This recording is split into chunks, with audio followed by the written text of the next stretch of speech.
戦わなければ守れない。仲間もお前自身も。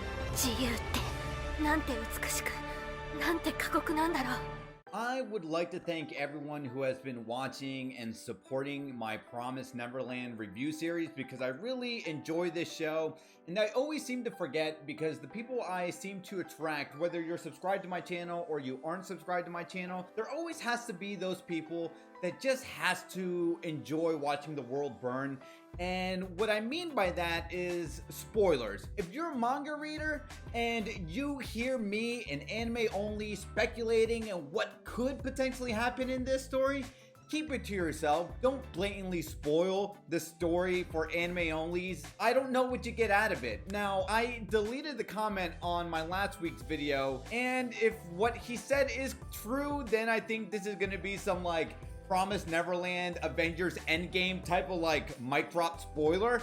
And if that's the case, that's really disappointing. So if you're a manga reader and you want to just have fun and just see what us anime onlys are speculating and theorizing for where the show is going and what it could lead down to, just keep it to yourself, okay? So with that out of the way, hello, welcome. My name is DJ Miles. If you're new to this channel, please consider subscribing and liking this video because it really goes a long way for small content creators like myself. Now, as this episode kicks off, we see Emma and friends depart from Mujika and Sonju, and Emma's having this conversation with Mujika. She said something along the lines of like, oh, like I didn't know like all demons could be like you, and oh, I'm so sorry, that's so insensitive of me. Like, why do demons come in all different shapes and sizes? And you know, she was telling Emma that, well, for the past 1,000 years, us demons and monsters are just constantly warping into these new transformations. And as she took a little bit of that context as she departs, Mujika hands over to Emma this amulet that says, hey, hold on to this, it's going to protect you.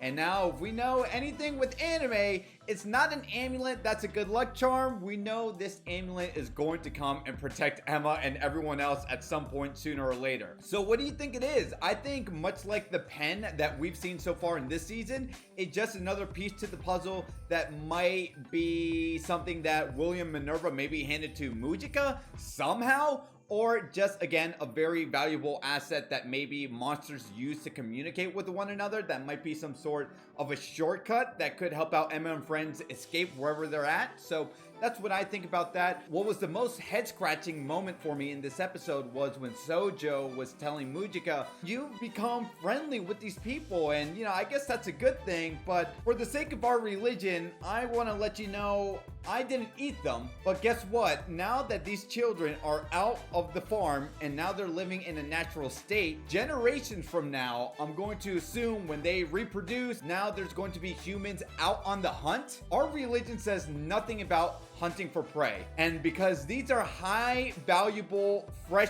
produce in terms of their brain capacity and their intelligence, we've seen that example when Ray beats Sonju in that chess match. These kids are going to become very delectable, and I cannot wait to eat them. So I have to ask you guys, is Sonju necessarily evil? Mujika did say that Sonju, you know, if you just handed them over to whoever they were going to hand them over to, that they would have been eating well for the next 6 months. And Sojo's like, no, because I'm playing that Marvel Endgame stuff. I'm gonna wait for generations from generations. And one, I guess that just means that these demons and monsters can just live for a very long time.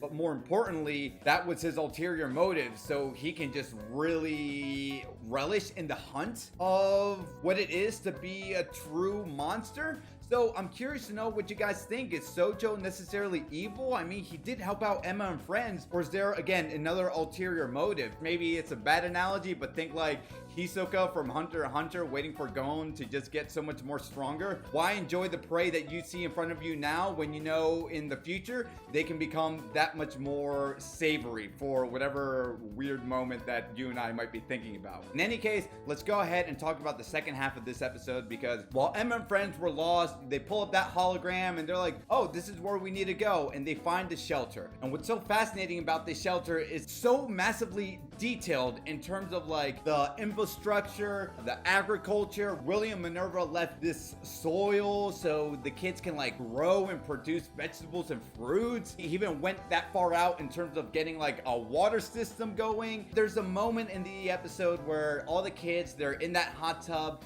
And that one little poor kid is like, man, that experience with Sojo and Mujika could have gone south in so many directions. You can't blame this kid for crying in awe knowing that they just got really lucky. Even when you're watching that tender moment while they're comforting that kid, I can only think, man, here's all the children right now, but what's it gonna look like by the end of this season, or more importantly, by the end of this story? And I think that's already breaking my heart. Like I said in last week's episode, we know there's no way in hell, because if it is, I think it's a horrible story if everyone escaped happily ever after. We know a lot of kids are just gonna have to go out, and it's only a matter of when with a narrative like this. So as we see Dawn grab the attention of Emma and Ray using the pen into this one door that uses a pen lock, and at the same time we see one of the other girls just walking around the shelter and finding a door, and when she opens the door it says help, and you just see it either spelled in blood. It looks like it was spelled out in blood, and we see all these scratches on the door. It freaks me out because I'm like, of course this shelter was too good to be true. I mean, when you think about it, what are they gonna do? Sooner or later they're going to have to escape, and not only that, what if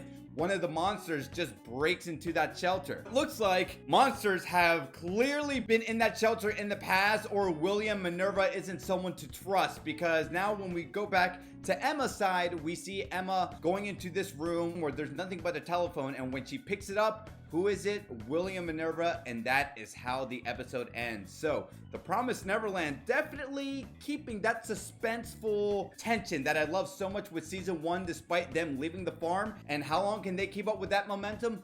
Who knows, but I'm definitely enjoying this episode much more than I did with last week's episode. So, if you got some value and entertainment from this video, go ahead, drop a like, subscribe to my channel for more anime content.